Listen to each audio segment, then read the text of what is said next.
It's coming home, it's coming home, it's coming, football's coming home. Hey, it's not coming home. In fact, it's never coming home. And what can I say, man? Football won today. Honestly, football won. Honestly. Anyways, for those who aren't aware, the game between Spain and England has just ended with the score being Spain 2, England 1. And like I just said a few seconds ago, football's not coming home. It's not coming home, and it's never coming home. And the sooner you English lot accept that, the better things will be for you. Spain literally saved the world of football tonight. They did. Yet again, England thought, you know what? We're finally going to win this. We were being told we've got the best players in the world. We've got the best player in the Liga, the best player in the Premier League, the best player in the Bundesliga. Surely England have got so many. All the English players are world class and they've got the best squad. They're going to win it. And guess what? You ain't winning nothing. Especially with Gareth Southgate in charge. You ain't winning nothing. Trust me. But anyways, I'm going to get to England. I want to start by focusing on tonight's winners, the champions. A team which has been, for me, the best team in this tournament. And I genuinely think that there's massive shouts to call them the greatest team when it comes to the Euros. I mean, the numbers they've put up. For starters, Spain won all of their games in this tournament. They won 7 out of 7 games. When it came to the group stages, they conceded 0 goals, if I'm not mistaken. They didn't concede a single goal. I mean, they did this whilst playing the most beautiful football in the tournament. And to show you that this, what's his name, Luis de la Fuente is such a top manager, due to the fact that Spain had won their first 2 games in the group stages and already qualified for the round of 16, in the 3rd game, he basically changed the whole squad. He said, you know what? I'm going to use my full, it's a 23-man squad. I'm going to use them all. He changed everybody, put them in. He changed the whole team. He said, we're all part of one team. Let's all play. He still won that game, and he still kept a clean sheet. I mean, when the likes of Georgia and flipping France even dared to take the lead against Spain, guess what Spain did? In both those games, they came back and they won the game. And they didn't just win the game. They did it stylistically, excitingly, in a beautiful way, with some swagger about them. I mean, honestly, man, Spain are the most deserved champions I've watched in an international tournament for a while. They play the most beautiful football. They've got the young players in Nico Williams and flipping Lamine Yamal, generational talent.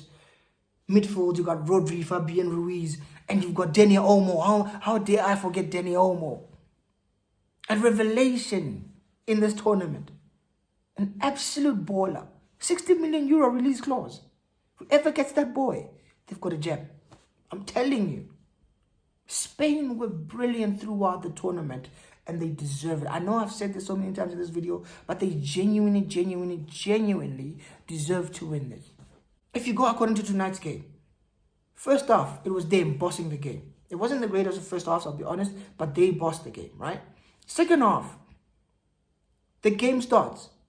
2 minutes into the first half, Lamine Yamal gets the ball, dribbles, goes past Luke Shaw as if he's not even there, puts it on a plate for Nico Williams, who obliged and just put it into the back of the net, puts Spain in front within 2 minutes into the start of the second half. And I'm thinking to myself, what type of halftime team talk was that, Southgate? I know you're useless, but bro, 2 minutes into the second half, you've already conceded. Come on, bro. Even you can do better. Even you can do better. But no, that wasn't the case. Spain continued to dominate. Until it got to a point where Southgate was forced to make a change. You know what? He's like, you know what? We're not going to win this game. I need to make some changes. He brings on Cole Palmer, who others would argue, Palmer should have been starting the tournament to begin with. He should have been the starting 11 to begin with. But no.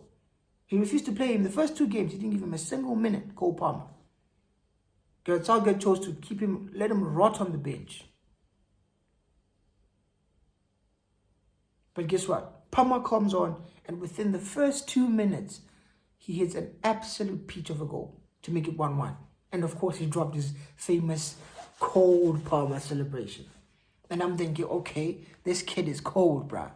Cole Palmer is just cold. And I'm thinking, could England actually go on and win it? But nah. The footballing god said, no, no, no, no, no, no, no.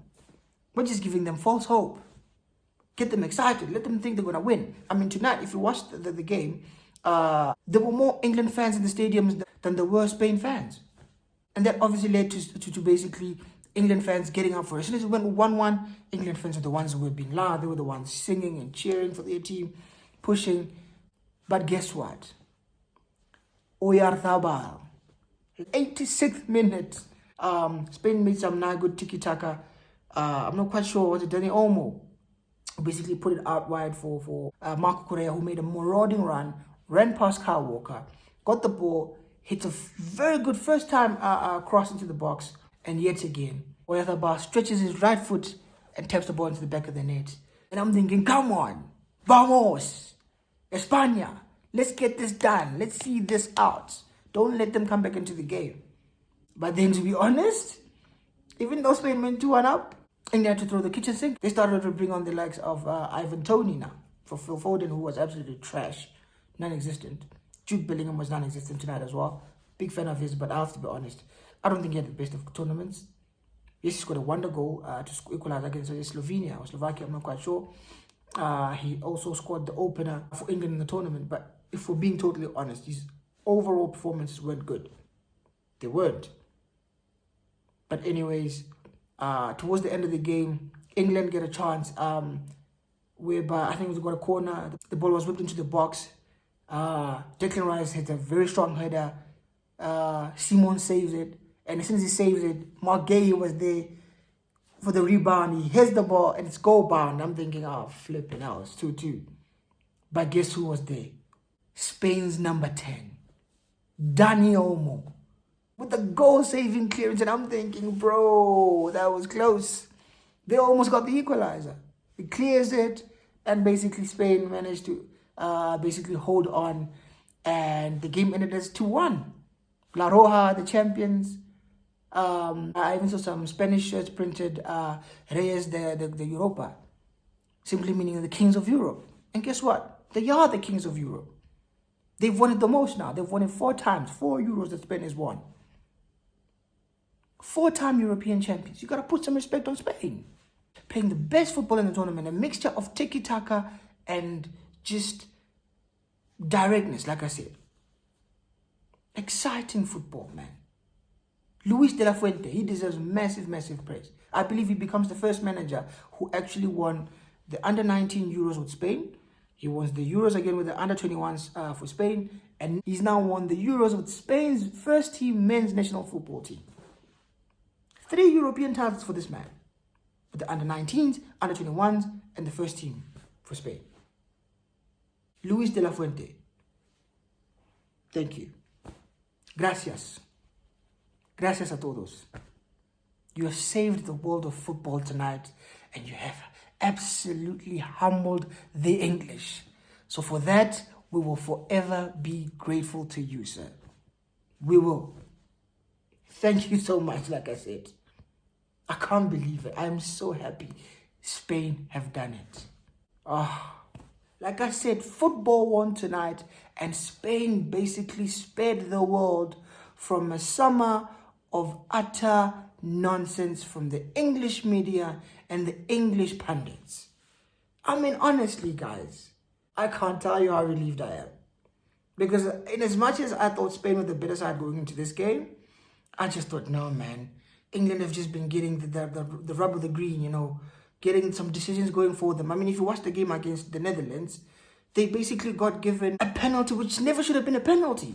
Denzel Dumfries goes to block the ball against Harry Kane. Harry Kane blazes the ball over the bar, but the penalty is given to England. And England end up going through. I mean, we saw them stinking up the whole tournament. Yet again, for the 3rd tournament in a row, they fell on the easy side of the bracket. They managed to avoid the likes of France, Germany, Portugal, all the big boys, until they managed to get Spain in the final. I mean, These guys were the same guys who struggled to beat Switzerland. They struggled to beat, is it Slovenia or Slovakia? I'm not sure. They had to go to penalties against flipping Switzerland. They basically cheated against the Netherlands, and they thought they could play rubbish throughout the entire tournament, but somehow end up as champions. Honestly, Gareth Southgate, you thought you could scumbag your way to a European Championship title. I mean, this guy is shameless, bro. Shameless. Terrible, terrible manager. Keep him as far away from Man United as possible, because I saw there were some links between him and Ineos. I don't want him anywhere near my football club. Absolute rubbish manager. I'd even choose Ten Hag over him. This guy is the most reactive manager I've ever seen in my entire life when it comes to football. He does the same rubbish whereby he wants to sit back and try to hit the teams on the counter. He wants to sit back on a low block and try and defend. And then when England eventually concedes a goal, then he wants to attack. And guess what happens when he actually attacks? England score a goal. But as soon as they score a goal and score the equalizer, he wants to revert back to type and say, okay, we're safe now. Let's defend our I mean, it's not even a lead, but let's defend it. Let's sit back. Let's try and hold on for a draw. Maybe go into extra time, hope for some luck. Hope for a last-minute winner from Watkins. Or a last-minute equalizer from Jude Bellingham. Or something, some magic from Saka. Like, bro, this guy he's literally anti-football. He can't play football. He's literally against playing good football. He doesn't want to. I get it. English media overhype their players from time to time. Eh? But if I'm being totally honest, going into these Euros, I thought to myself, you know what? They might actually do well in this competition. Not because of Southgate, but in spite of Southgate. Because they've got squad depth, they've got a good starting 11, and they've got guys coming off the bench. Imagine having the likes of Ivan Toney coming off the bench, Cole Palmer coming off the bench, Eberechi Eze coming off the bench, Anthony Gordon, Wharton didn't come off. Kobe Mainoo was on the bench when the tournament started. Trent Alexander-Arnold, he's on the bench. They could easily fill 2 good squads. But they don't have a good coach. And this is what happens when you don't have a good coach. You don't win anything. Yet again, England have gone to another final. Back-to-back European finals for England. And guess what? They've lost both. Not because of the players, but because of the manager. Tell me why Cole Palmer wasn't starting for England throughout this tournament. Every time I saw him come off the bench for England, he was making an instant impact. If he's not getting an assist, he's actually creating chances for his teammates. Today he came off the bench. 2 minutes later, he scored the equalizer. And we saw him pull out the cold Palmer celebration. What a baller, Cole Palmer. Top baller. But anyways, England have lost and would love to see it. Yeah, man. I don't know. Are you guys happy about that? I don't know. Were you guys rooting for England? Were you rooting for Spain? Let me know what you thought. Who did you want to win the game tonight? Did you want England to win? Did you want Spain? Tell me, what's up? Are you happy it's not coming home? Are you sad it's not coming home? Let me know in the comment section below. Let me know your thoughts. And as always, if you haven't already, please like the video, share the video, subscribe to the channel, and I will see you guys soon. Peace.